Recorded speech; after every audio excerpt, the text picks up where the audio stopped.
Mike Spick, followed by Julie Byer. Sorry, I don't have any humor for you. Good evening, councilors.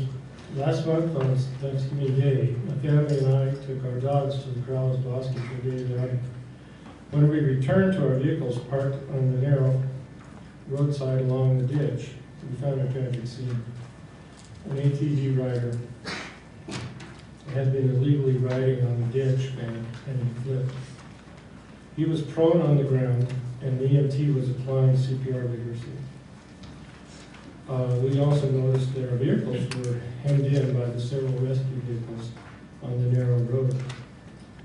The Corrales policeman in charge, an Officer Tomlinson, I believe, waved us away from what he described as a crime scene as the victim was fatally. Not wanting to interfere, we trekked back into the bosque and waited for an all clear. 30 minutes passed, an hour, 2 hours, and finally 4 hours later, we were allowed into the area. By this time, we were quite anxious to make our Thanksgiving commitments.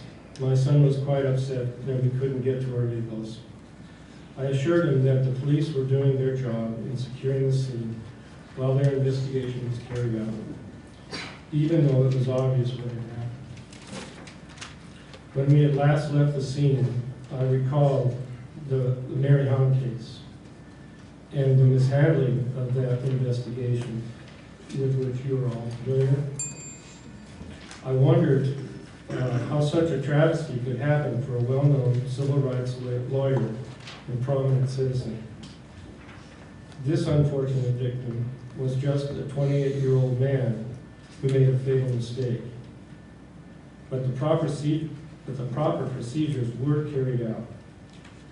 I guess he had no incriminating evidence on high-level city employees.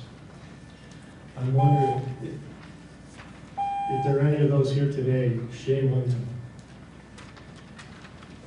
Thank you, Mr. Spick. Now, the last speaker.